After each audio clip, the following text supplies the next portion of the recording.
My newer 95 Caravan that's soon to be diesel is all legal on the road now. It's got insurance, license, emissions test, and a safety check, and it all passed. I didn't have to do anything to it. Well, change one tire, but I took it off this van. So I'm preparing to remove the motor. It's working great. A few parts out of the way already. One thing you'll notice that's handy, once you take out the windshield washer bottle, you see a little dimple on the firewall. Well, I'm going to use a torch and cut out a 1-inch hole. And that's where the clutch cable will go through.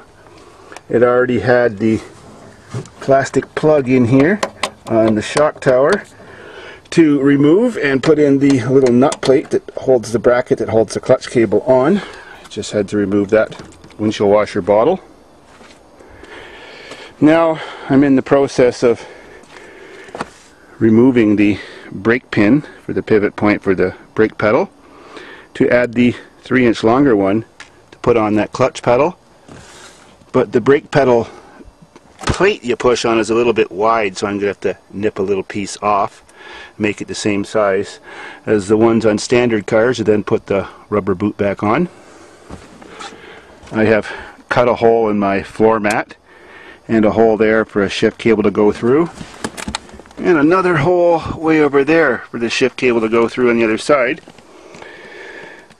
There is that little plate on the other car that holds the shifter mechanism on, and I took it off because it lifts the shifter mechanism up a little bit higher, so I'll weld it on to make it work.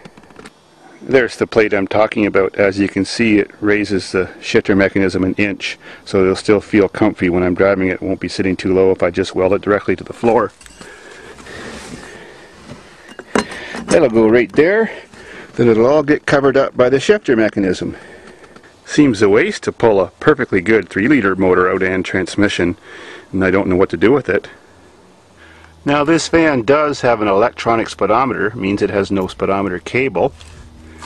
And I can take the sensor off this transmission in this vehicle, and I'm thinking if I do that, there's going to be some way I can attach this little piece of cable or whatever's in there to that sensor, even if I have to duct tape the two all together or weld a little, who knows, bracket to hold them together, and then I can make it feed the electrical signal to there. It just creates a voltage as you're driving just by a rotating permanent magnet in a little coil of wire. I had speedometer error on the last one. It always showed too fast. But since it just creates a voltage, I can put a potentiometer or a resistor in any one of the two wires feeding that speedometer and adjust it until I get the speed exactly correct if I can do it that way. My diesel motor is still hanging in the shop. Perfect place to push the van in and get it back in. So I've got a better idea to get this motor out. The way the auto wreckers do it and the way we do it at the farm, because we have a tractor. Yeah, it's March 2nd or 3rd. It's nice and sunny. It's just above freezing, and I'm actually working for the first time without my coat on in 2010. I'm loving it. Probably get a sunburnt face today. Now time to cut that little hole with a clutch cable.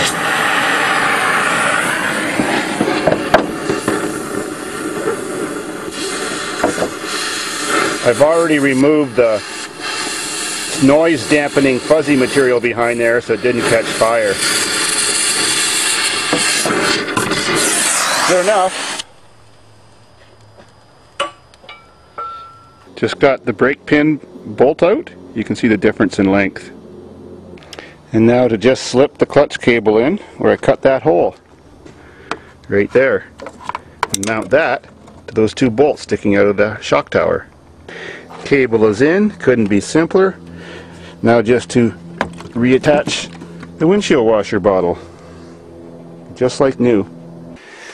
And now it's got the 3 pedals, all ready to pull the engine.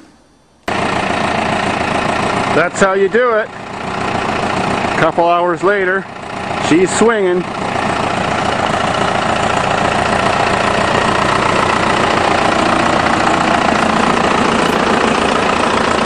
All ready for retrofit. The new world's most fuel efficient van will be born again tomorrow. Sweet. sun just set.